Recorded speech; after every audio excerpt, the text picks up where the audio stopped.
यहाँ दी गई जानकारी ज्योतिष पर आधारित है तथा केवल सूचना के लिए दी जा रही है। TV9 डिजिटल इसकी पुष्टि नहीं करता है। यहाँ बताए गए किसी भी उपाय को करने से पहले संबंधित विषय के एक्सपर्ट से निजी तौर पर सलाह अवश्य लें।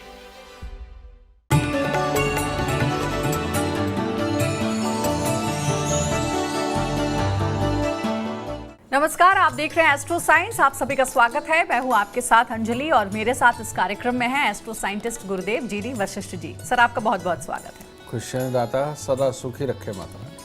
भारतीय संस्कृति में फूलों का विशेष महत्व बताया गया है। चाहे भगवान की पूजा करनी हो, मेहमानों का स्वागत करना हो या फिर सजावट करनी हो, हर जगह फूल इस्तेमाल किए जाते हैं। यही नहीं, अलग अलग रंग के फूलों को अलग अलग उपयोग में भी लिया जाता है। क्या आप जानते हैं कि फूलों को सही तरीके से उपयोग करके आप अपनी किस्मत भी बदल सकते हैं? फूलों से जुड़ी खास जानकारी आज पूरे कार्यक्रम में आपको गुरुदेव के माध्यम से मिलेगी। इसके साथ ही आपकी राशि के पूरे दिन का हाल भी हम जानेंगे गुरुदेव से। तो सबसे पहला सवाल गुरुदेव यही है कि बताइए दर्शकों को कि आखिर कौन से फूल चढ़ाने से शुभ फल मिलते हैं। आज सबसे पहले बात गणपति जी की हम करेंगे। भगवान गणेश को कौन से रंग का फूल चढ़ाना चाहिए और किस रंग के फूलों से बचना चाहिए? भगवान गणपति यानी कि केतुदेव, जन्म कुंडली के अंदर इनका जो घर है वो छठा घर होता है लाल किताब के अनुसार। और छठा घर केतु का भी है, छठा घर बुध का भी है। और एक यही घर ऐसा है जहाँ पर बुध और केतु अगर इकट्ठे बैठ भी जाए तो बहुत बुरा फल नहीं देते, ठीक है, क्योंकि ये दोनों का घर है। और लेकिन अगर छठे घर को हम देखें तो ये जो साइड बनती है, दिशा बनती है, ये उत्तर दिशा बनती है। तो अगर हम गणपति जी की बात करें तो उत्तर दिशा, और फूलों की अगर बात करें तो गणपति जी को गेंदे के फूल, सूरजमुखी के फूल सबसे प्रिय है। और ऐसे में गणपति जी का पूजन अगर सूरजमुखी के फूल चढ़ा के या गेंदे के फूलों की माला चढ़ा करके किया जाता है तो सबसे उत्तम है। और अगर उत्तर दिशा के अंदर बैठ करके उनकी पूजा की जाए ये सबसे उत्तम है। और इनकी स्थापना भी अगर उत्तर दिशा में की जाए तो ये सबसे उत्तम फल देने वाली पूजा तभी बन पाती है। और ये दो प्रकार के फूल ही गणपति जी की साधना को ये संपूर्ण करते हैं। तो जब भी आप भगवान गणेश की पूजा करें तो गुरुदेव ने बताया है गेंदे का फूल प्रिय है उन्हें, वो आप अर्पित कर सकते हैं। और भी कुछ फूलों के बारे में गुरुदेव ने बताया, इसका आप ध्यान रखिए। गुरुदेव, अगर भगवान शिव की पूजा करनी हो तो भगवान शिव को कौन से रंग के फूल चढ़ाने से हर संकट से मुक्ति मिलेगी? उन्हें कौन से रंग के फूल पसंद हैं? बेटा, भगवान शिव हमारे भोलेनाथ सच में भोलेनाथ हैं। कारण ये कि मैंने आपको एक बात बताई, भोलेनाथ चंद्रमा जी के देवता हैं। तो चंद्रमा इनको सब ग्रहों की माँ बोला जाता है।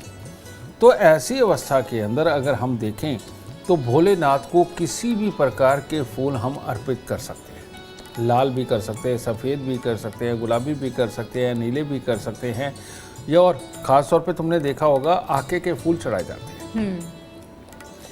क्योंकि चौथे घर के अंदर जो चंद्रमा का घर होता है, कहते हैं पापी ग्रह भी वहाँ पर पाप ना करने की कसम खा के बैठते हैं। तो ऐसी अवस्था में ज्योतिष की इस अवस्था को ही लेकर के भोलेनाथ यानी कि शिवलिंग के ऊपर आप देखें क्या चलता है, भांग चढ़ती है, धतूरा चढ़ता है, उनको आके का फूल वो चढ़ाए जाते हैं। या किसी भी प्रकार के फूल भोलेनाथ की पूजा में इस्तेमाल किए जाते हैं।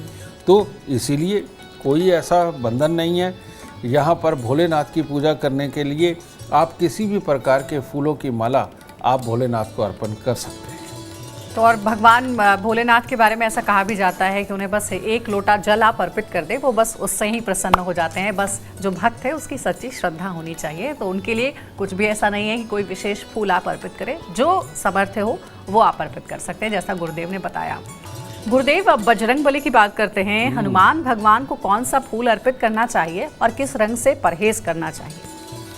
बजरंग बली यानी कि मंगलवार, और मंगल का रंग तो लाल ही होता है, इसीलिए वो तो सिंदूर ही लगा के बैठे रहते हैं। श्री राम को, माँ सीता को प्रसन्न करने के लिए कथा भी यही है कि माँ सीता थोड़ा सा सिंदूर अपनी मांग में लगाती थी, कहते राम भगवान की आयु लंबी होगी, प्रभु प्रसन्न होंगे। उन्होंने पूरे शरीर के ऊपर ही सिंदूर लगा लिया, बस प्रभु की आयु भी लंबी हो और प्रसन्न भी हो जाए। तो इसी प्रकार से हनुमान जी यानी कि मंगल, और मंगल के मित्र यानी कि बृहस्पति, सूर्य, तो ऐसी अवस्था के अंदर मंगल देव यानी हनुमान जी की पूजा के विधान के अंदर गुलाबी गुलाब भी दो प्रकार के हो चुके हैं। पहले भारत देश में सारे देसी गुलाब मिला करते थे, जिसका कि गुलकंद बनती है ना, वो आज भी बनती है। पुष्कर राज्य में उनकी खेती होती है और उसकी गुलकंद बन के आती है, जो कि शरीर के लिए बहुत ही शुभ मानी जाती है, खून के दौरे को काबू में रखती है और साथ ही खून की गुणवत्ता को बढ़ाती है, बीमारियों से बचाती है। इसीलिए उसे मीठा मत समझिए, गुलकंद ज़रूर खाया करिए, हनुमान जी की बहुत कृपा बरसती है। ठीक है, तो ऐसी ही अवस्था में अगर उनको हम कनेर के फूल, लाल रंग के, गुलाबी रंग के आते हैं, कनेर के फूल पीले रंग के आते हैं, और गुलाब, देसी गुलाब जिसमें खुशबू आती है, जिन गुलाबों में खुशबू नहीं आती बेटा वो विदेशी गुलाब है, वो हनुमान जी को प्रिय नहीं है। तो खुशबू वाले गुलाब ये हनुमान जी को अर्पण करना, सूरजमुखी के फूल अर्पित करना, और कनेर के या फिर ये गुलाब देसी गुलाब ये अर्पण करना हनुमान जी की पूजा को संपन्न और संपूर्ण करने के लिए बहुत ज़रूरी है। इससे ये हमारे रुद्रांश, रुद्र अवतार बिल्कुल प्रसन्न होकर के भक्त की झोली माला माल करते हैं। तो आपने जान लिया है कि भगवान हनुमान को पसंद है लाल रंग, तो लाल रंग के पुष्प उन्हें जरूर अर्पित करें जब भी उनकी पूजा के लिए आप जाएं। गुरुदेव, भगवान विष्णु जी को कौन सा फूल सबसे ज्यादा पसंद है और क्यों, किस रंग के फूल से भगवान विष्णु की पूजा करनी चाहिए?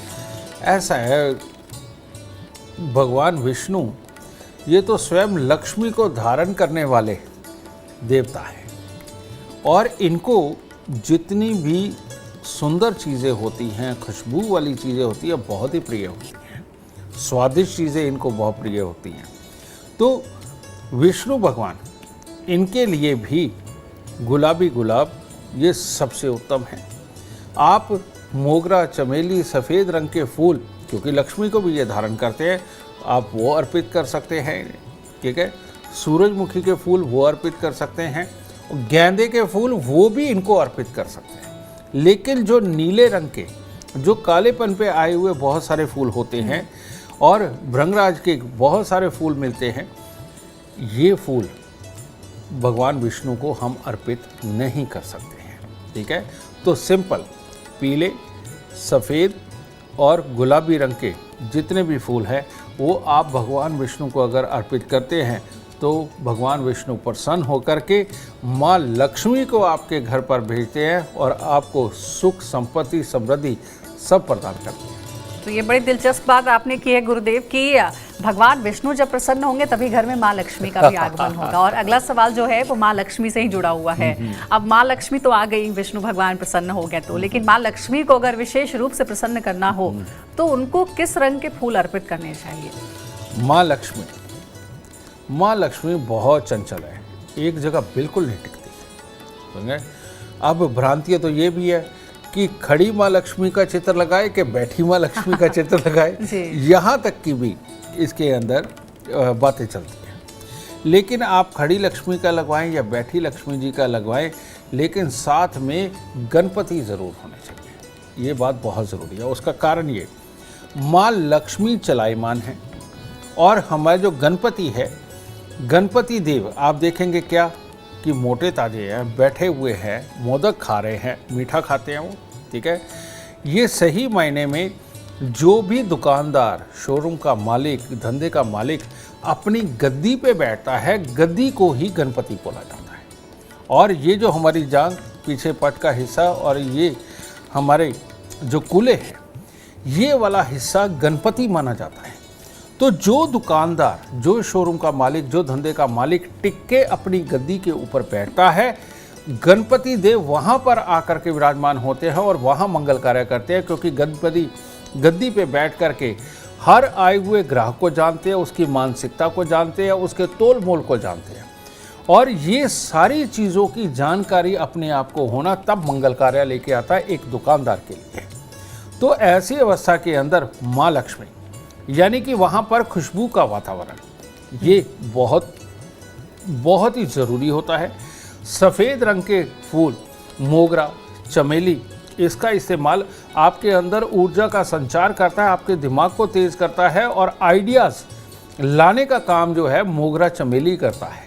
वो आपके शरीर को कभी सुस्त नहीं होने देता। यही कारण है कि गृहिणियों को खास तौर पे जूड़े के अंदर मोगरा चमेली लगाया जाता है ताकि वो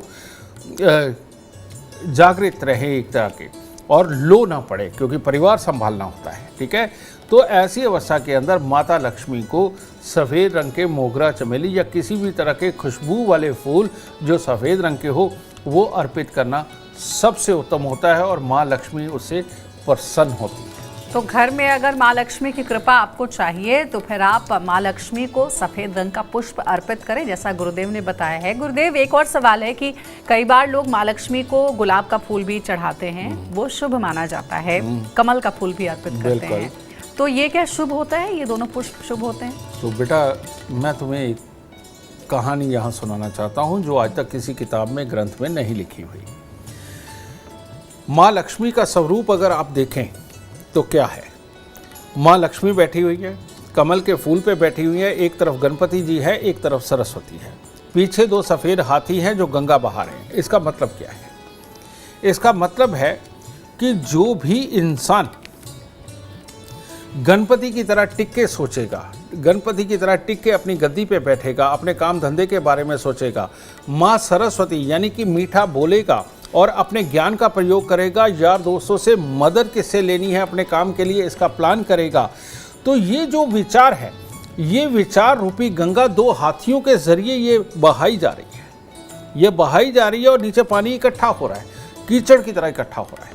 और ये सब कुछ करने के बाद जो एक फायदेमंद आइडिया पैदा होता है उसे कमल के फूल पे बैठा के माँ लक्ष्मी के रूप में दिखाया गया है कि एक आइडिया आपकी किस्मत बदल सकता है और वो आइडिया माँ लक्ष्मी के रूप में आपके काम आएगा।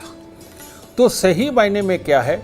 माँ लक्ष्मी आपके शरीर का जोश है और जोश को होश में रखने के लिए गणपति जी बताए गए हैं और आराम से बैठ के सोच के अपने कार्य को प्रगति तक पहुंचाना, आगे बढ़ाना, बेटा ये माँ लक्ष्मी के स्वरूप के रूप में यानी कि आपके घर में खुशहाली के रूप में आता है। और वो जो 2 हाथी हैं वो आपके विचार हैं।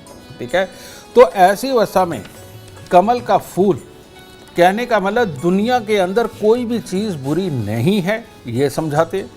और कमल के फूल का उत्पन्न होना यानी कि अगर कोई ऐसा विचार जो कि शायद सामने वाले को सुनाने पे अच्छा ना लगे लेकिन आपके लिए लाभकारी हो, इसको इंडिकेट किया गया कि माँ लक्ष्मी कमल के फूल पर भी विराजमान हो, यानी कि कमल का फूल चढ़ाना शुभ माना जाता है। बिल्कुल शुभ माना जाता है और यही समझाता है कि चुपचाप अपना काम करिए, सोच समझ के काम करिए, मीठी बोली के साथ काम करिए।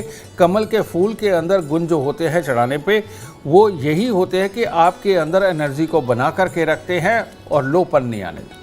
गुरुदेव, अब माँ दुर्गा की बात करेंगे। माँ दुर्गा की उपासना किस रंग के फूल से करनी चाहिए ताकि तरक्की के रास्ते खुल सके? माँ दुर्गा यानी कि बुद्ध, ठीक है।